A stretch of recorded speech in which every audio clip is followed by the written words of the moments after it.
What is going on, y'all? It is the Caveman back at it again with another video. I'm going to start doing my positional rankings list throughout the offseason, starting with the quarterbacks, of course. I'm going to be ranking all 32 quarterbacks going into the 2022 NFL season. Today, I'm going to do 32 through 11, and then I'll do 1 through 10 in another video, which will probably be tomorrow. I just think it'll be easier to do it that way, so I'll be able to talk about both groups in depth a little bit more, especially the top 10. Yeah, before I get into it, you guys know the drill around here. Mott's applesauce, if you're ever hungry, thirsty, whatever it might be, Mott's applesauce will satisfy whatever satisfies you. Satisfy with the Caveman guarantee. I promise it will never fail you. Alright, so rankings list is pretty straightforward. I'm breaking it up into 2 videos. Of course, like I said, this is going to be 32 through 11, and tomorrow I'll have 1 through 10. There are a couple jobs in the NFL right now that are kind of up in the air, so I'm going to be ranking the guy that I think is going to be the starter for that particular team in week 1. Also, one more quick note, I managed to rank this where it's going to be tiered as well, so you're going to see the 1 through 32 numbered rankings, but I'm also going to have color keys so you know where I kind of rank them if it was a tier list. And that's going to look like what I have on screen right now. So the tier color key goes as follows. It's going to be the dark blue is S tier, the lighter blue is elite, the dark green is great, the lighter green is above average, the darker yellow is average, the lighter yellow is below average, and then the red is bad. I know there are people that are bigger fans of tier lists over actual numbered rankings, so I decided to put it all together as one. I did this last year as well, and I think it's a pretty good system. Starting with 25 through 32, this is going to encompass my below average and bad tiers. I truly don't think there should be much debate about the lower portion of this list. I mean, 25 to 32 is going to take the time to argue with me about this. But I will say that guys in this tier, including Davis Mills, Daniel Jones, Zach Wilson, Mitch Trubisky, Drew Lock, they have high ceilings with a lot of potential. And if it's tapped into correctly, they really could move up this list and skyrocket. Guys like Marcus Mariota, Sam Darnold, and Jared Goff, I really don't have much hope for. I think we've seen their ceiling here in the NFL. But the other guys that I mentioned, and I think if they find themselves in the right system with the right tutelage and get the right coaching staff, they really could be some solid starters in this league. Moving on to 24 through 17, we have the average tier. Now I think this is where things may get slightly controversial. There are a lot of average to mediocre starting quarterbacks in the NFL if you really think about it at the moment. It's kind of wild. Leading the pack at 17, I do have Mac Jones. I know I'm a Bills fan. I'm not supposed to like the Patriots, yada, yada, yada, but the rookie did take this team to the playoffs in his first season. I get Bill Belichick had a lot to do with that, but Mac Jones did his part, and I would argue a little bit more here and there. For a kid that basically has no athletic upside whatsoever, I mean, he pretty much fit the New England Patriots quarterback archetype as perfectly as he could, and he did his job, and you really can't ask for much more than that, and that's why I have him at the top of the average tier. I think that's really where he's going to cap out. I mean, I think he'll progress as an average quarterback, if that makes sense, but I think his ceiling is probably like an Alex Smith or maybe like a Kirk Cousins. There are other quarterbacks in this tier that I want to touch on, such as Jalen Hurts, Justin Fields, and Trevor Lawrence. These are 3 guys that I think have extremely high ceilings in this league. They're young, extremely athletic, and I think have a bright career ahead of them, granted if it doesn't get ruined by the system and product they're a part of. I do want things to play out in a positive manner for those 3 kids. I think Jalen Hurts has the best opportunity at the moment, but unfortunately Trevor Lawrence is stuck in what looks like a very dysfunctional organization. And then of course we got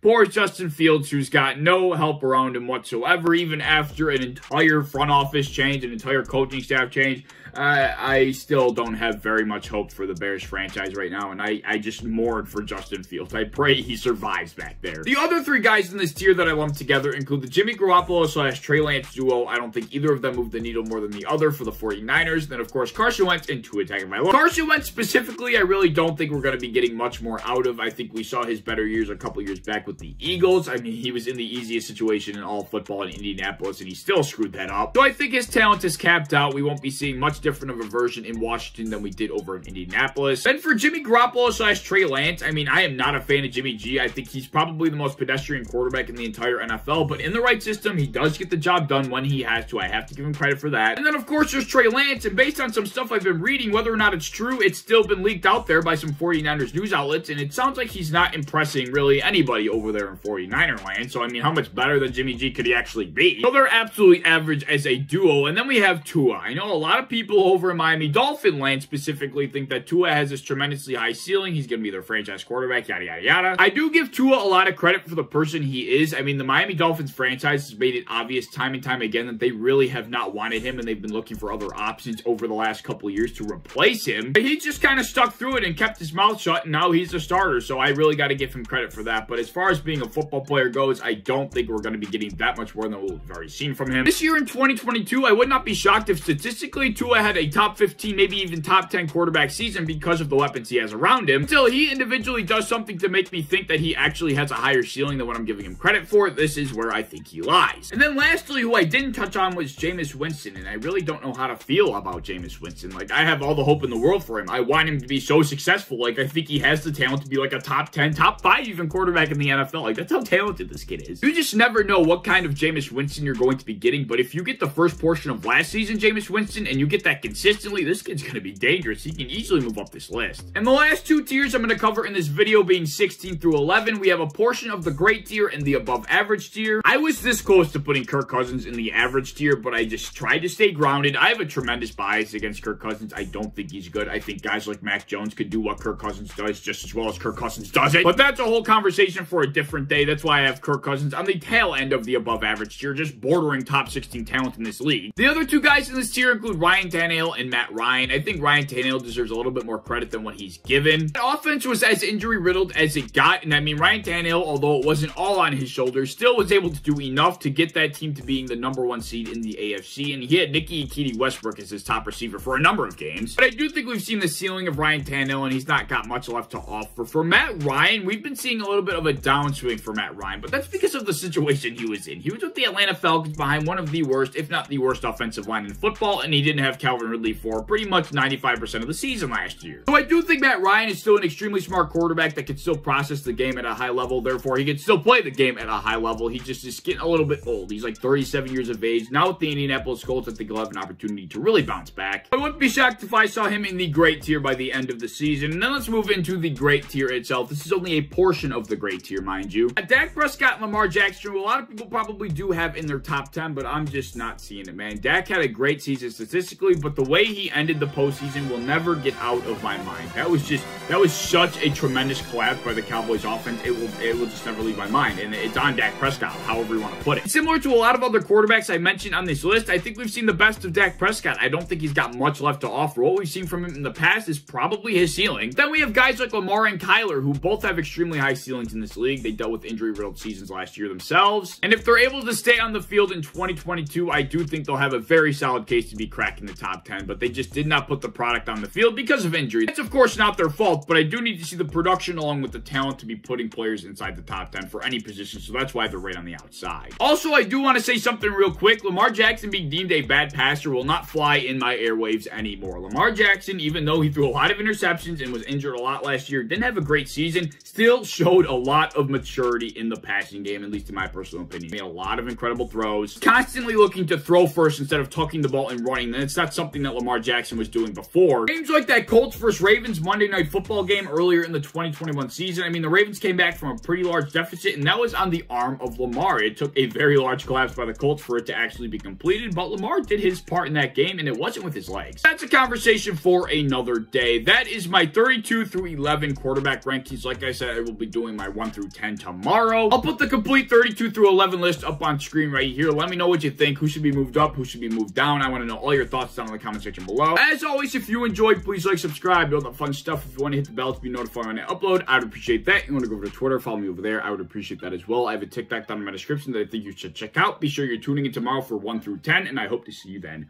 Peace.